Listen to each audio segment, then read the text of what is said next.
L'armée malienne aura 52 ans, un anniversaire célébré sur le champ de guerre contre des islamistes et autres bandits armés qui s'attaquent à l'existence même de la nation malienne. À la veille de ce jour anniversaire, voici le traditionnel message à la nation du chef suprême des armées, le professeur Dioncounda Traoré.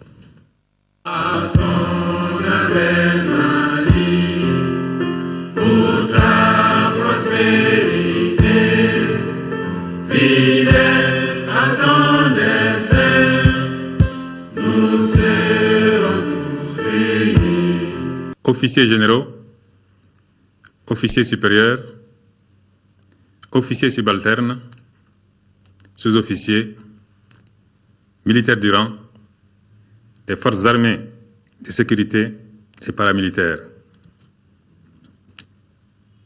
Le 52e anniversaire de notre grande armée intervient à un moment où le Mali est en guerre. Le Mali est en guerre. Le Mali est en guerre à son corps défendant. Le Mali est en guerre parce que des aventuriers de l'international islamiste nous l'imposent.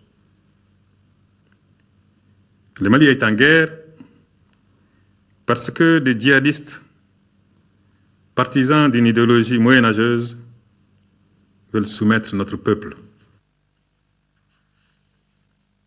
Le Mali est en guerre parce que le terrorisme et le crime organisé transnational veulent sanctuariser notre pays pour menacer la paix et la sécurité universelle et pour déstabiliser le monde libre.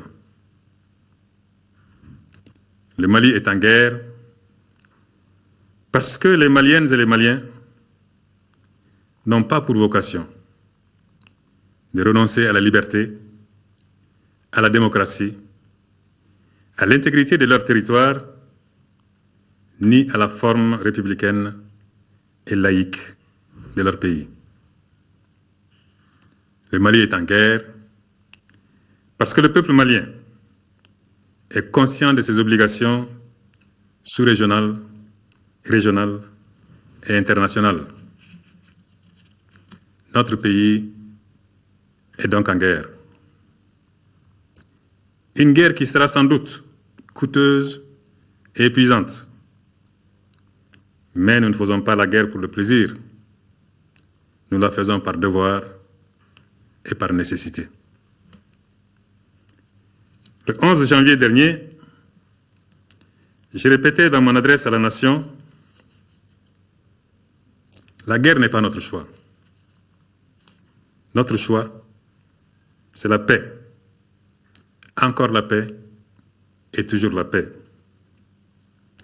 Mais si on nous impose la guerre, nous la ferons de façon implacable et nous porterons une riposte cinglante et massive à nos ennemis. C'est ce que nous faisons. Avec l'appui de nos amis, en particulier la France, qui a été prompte à réagir quand nos positions ont été attaquées par l'adversaire dans le secteur de Konna. Les troupes françaises se battent à nos côtés, dans les airs et sur terre. Elles se battent à nos côtés pour la liberté, pour la démocratie et par solidarité pour notre peuple meurtri. En ces moments particulièrement graves, je veux remercier, en votre nom à tous, le président François Hollande, le gouvernement français et l'ensemble du peuple français. Le Mali n'oubliera jamais cette grande marque d'amitié ainsi que cette fraternité de sang et d'armes qui ouvre de nouvelles pages des relations franco-maliennes et des relations entre la France et l'Afrique. En ces heures tragiques, qui coïncide avec la commémoration du 52e anniversaire de la création de notre armée nationale, j'ai une pensée particulièrement émue pour ce jeune officier français, pilote chevronné, tombé sur le théâtre des opérations. À sa famille, à ses compagnons d'armes, ainsi qu'aux autorités françaises, je voudrais dire ceci. Le sacrifice du lieutenant Damien Boiteux ne sera pas vain. Il est tombé pour le Mali. Il est mort pour la France. Il est mort en défendant la liberté, la démocratie. Il est mort en défendant le monde civilisé. L'idéal pour lequel le lieutenant Damien Boiteux a consenti le sacrifice ultime continuera d'être une source pour abreuver notre détermination à mettre hors d'état de nuire les ennemis de la liberté. Lieutenant Damien Boiteux, sachez que des dizaines de petits Damien Boiteux ont vu le jour au Mali depuis votre tragique disparition. Et ces petits Damiens qui vont se multiplier en progression arithmétique perpétueront votre nom à travers l'espace et à travers le temps jusqu'à la fin des jours. Par la même occasion, je voudrais m'incliner devant la mémoire de tous les soldats maliens morts au combat et présenter mes sincères condoléances à leurs familles. Ils sont tombés sur le champ d'honneur, ils sont tombés pour le Mali, ils sont tombés pour la mère patrie, qui leur sera à jamais reconnaissante. Aux blessés de guerre, qui sont dans nos différentes formations hospitalières, je souhaite un prompt rétablissement.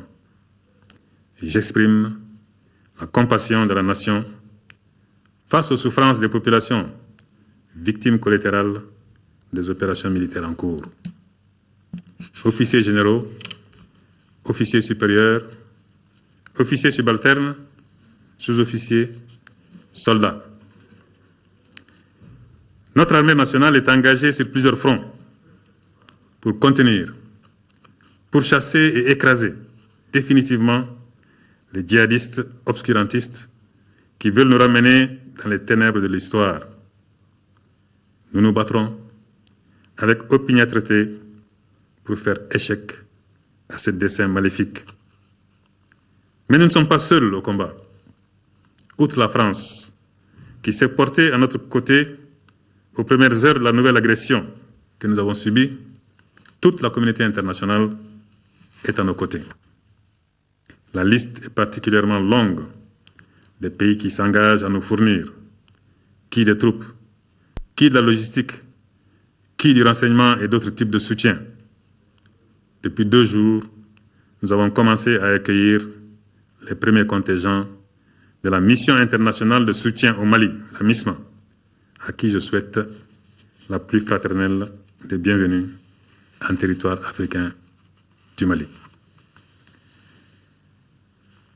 Je vais exprimer la gratitude de mon pays à la CEDEAO, à l'Union africaine, à l'Union européenne, aux Nations unies, aux partenaires bilatéraux et multilatéraux pour leur engagement ferme et combien rassurant à nos côtés.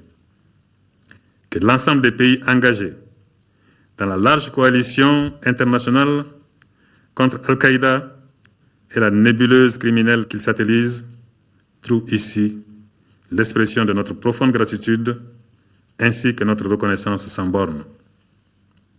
Chaque pays qui envoie des troupes au Mali, de la logistique ou quelque autre moyen que ce soit, tout en contribuant à dessiner les contours d'une victoire rapide, participe à l'avènement d'un espace sahélo-sahélien débarrassé du terrorisme, du narcotrafic et du crime organisé. Les événements de ces derniers mois ont montré à quel point il est indispensable de se doter d'une armée performante, républicaine et moderne. Avec courage et abnégation, nous avons engagé des réformes afin que nos forces de défense et de sécurité puissent jouer pleinement leur mission régalienne. C'est dans cet esprit qu'ont été adoptées de nombreuses mesures législatives et réglementaires. Ainsi, l'Assemblée nationale a voté plusieurs textes, dont la loi portant création du comité militaire de suivi des réformes des forces de défense et de sécurité. Pour mieux renforcer notre outil de défense, le gouvernement envisage cette année 2013 l'adoption d'une loi portant orientation et programmation militaire prenant en compte les besoins de formation, d'organisation et d'équipement de l'armée. Dans la même dynamique, et soucieux de doter nos forces de défense et de sécurité de moyens adéquats leur permettant d'assurer pleinement leur mission naturelle, le gouvernement a inscrit dans la loi des finances 2013 une hausse appréciable du budget ordinaire consacré à la défense. De même, une dotation spéciale est mise en place pour l'effort de guerre. Le rééquipement et le réarmement moral passeront par les réformes appropriées des différents compartiments de nos forces armées. L'importante réforme que nous envisageons à partir de 2013 visera à moderniser et à accroître l'efficacité opérationnelle de nos forces de défense. Cette réforme est appelée à se poursuivre avec comme axe majeur la professionnalisation des effectifs, la modernisation des équipements et l'amélioration des conditions de vie et de travail des hommes. À ce propos, je voudrais saluer la générosité spontanée de nos compatriotes, qu'ils soient opérateurs économiques, cadres et agents des administrations d'État, des sociétés et entreprises publiques, parapubliques et privées, qui ont compris qu'en aidant l'armée nationale, c'est le pays tout entier qu'ils aident. J'encourage toutes les initiatives citoyennes qui sont de nature à accompagner la montée en puissance de nos forces armées et de défense. Qu'elles prennent la forme du don du sang, des dons en nature et en espèces, ou même sous forme d'expression artistique, culturelle ou sportive. Mes chers compatriotes, nos forces armées ont besoin de nous. Elles ont besoin de nous sentir à chaque instant à leur côté. Elles ont besoin de notre soutien permanent et de notre solidarité sans faille. Cette union sacrée, que je ne cesse d'appeler de mes vœux, nous la leur devons. Nous la leur devons parce que nous sommes des patriotes. Nous la leur devons parce que eux ont choisi de donner leur vie pour nous tous. Unissons-nous comme un seul homme autour de nos vaillants soldats. Aidons-les. Aidons-les par tous les moyens. Et pendant la reconquête du Nord, quand le hasard des combats les conduiront dans vos villages ou dans vos villes, donnez-leur à boire. Donnez-leur à manger. Car pour vous libérer, ils n'auront pas eu parfois le loisir de boire suffisamment ou de manger à leur faim. Nos forces engagées au front ont besoin de nos prières et de nos bénédictions. Elles ont besoin de nous savoir unis et soudés dans l'épreuve pour remplir convenablement leur mission hautement patriotique. Je ne doute pas un seul instant que chaque Malienne, chaque Malien jouera sa partition pour la grande symphonie de la victoire. Mes chers compatriotes, le gouvernement de la République a été amené par la gravité des périls et des menaces à décréter l'état d'urgence. Il s'agit là d'une mesure qui n'a pas pour objectif de restreindre délibérément les libertés, mais de protéger les citoyens maliens et leurs hôtes contre le terrorisme dont chacun d'entre nous connaît les méthodes. Je vous demande d'accepter les petits désagréments pouvant résulter de l'application de cette mesure. Nous veillerons à ce que tout se passe dans le strict respect de la loi.